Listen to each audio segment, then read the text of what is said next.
Yo, what's going on, people? Welcome to another video. I hope you're enjoying the series so far. So look, before we start, right, before we get into this, I think this is like episode 5 or something. I don't know. Let me know in the comment section if you're actually enjoying the series, what you're learning from it, and in future videos, I mean, after this series is complete, if there's something that you actually want to hear or learn that you want me to talk about, right? Let's get into it.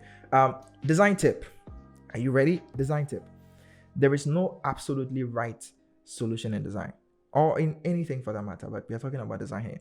There is no absolutely right solution in design. Problem spaces change, users evolve, and so do business contexts.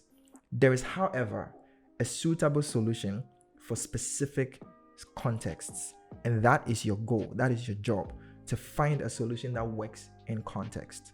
Okay, I'm gonna play a scenario for you, and let me know in the comment section with a thumbs up if you've had it before, and with the fire emoji if you haven't, so we know that you're the original magician that we can come and learn from. I mean that nicely, guys. Here's a scenario. You're sitting at home, you're browsing through Instagram, Dribbble, Behance, wherever, and you see some design from one of those big companies, Facebook, Google, Amazon, Pentagram, wherever. And you take a second look at this and you go like, I think this is bad design. I think I can do better, right? I think this solution could be improved. Like, have you had that situation before? I have multiple times, and I know people who have. So let me know in the comment section. But here's the thing.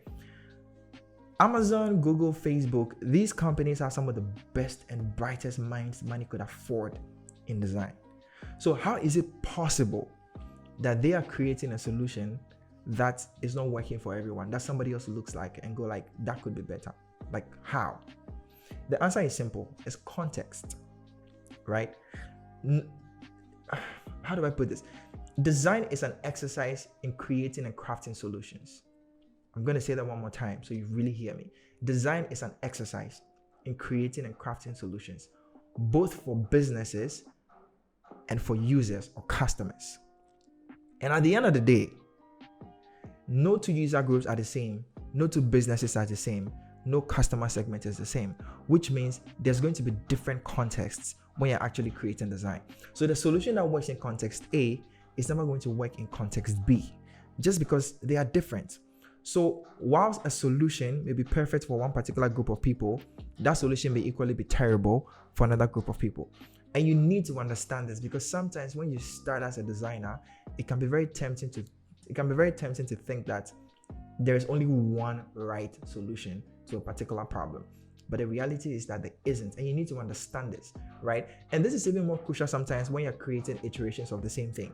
You can send 2 different iterations to your client or to your business or to your boss or to your team lead or to your CEO, and both of them work, right? It's not like there's just one solution that actually works. Both solutions can work, but your boss or CEO or whomever is going to end up picking one over the other because of some strong preferences, right? And that is fine, because there can be multiple solutions to the same problem, and there can be a solution that works in one context but does not work in the other context. And understanding this makes you a much stronger designer, because you are flexible in how you interact with the world. You're flexible in your knowledge of what is an appropriate solution and what isn't. And oftentimes, one of the easiest tells if somebody is a junior designer is that they usually can't tell the difference between this and nuances. They believe there has to be one right answer, but the truth is that there isn't. Even if you're a senior designer and you have this opinion, I don't know, I might be a little worried, because you are like kind of one-sided in your thinking, right? So that is what I was saying in today's video. It's a really, really simple concept. What works for A will not work for B. Users are different, businesses are different, contexts are different, and contexts change all the time. So even if you do a design that works today and in 2 weeks it ceases to work, you should be okay with evolving, because again, solutions evolve.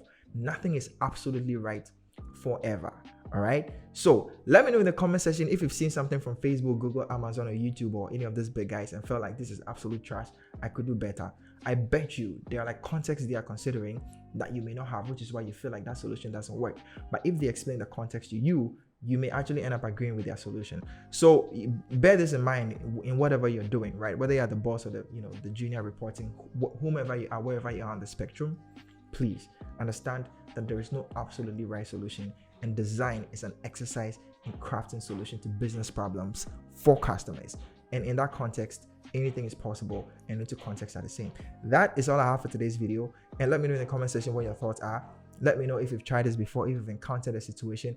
In particular, let me know if you've encountered a situation where there are two solutions that could both work, but then you and somebody else had different preferences about it, and there's a fighting match in justifying that there's only one right solution. That was a bit windy, but I think you get what I mean. So like we do all here on this channel, or like we started doing now, do something. I'll see you guys in the next video. Cheers.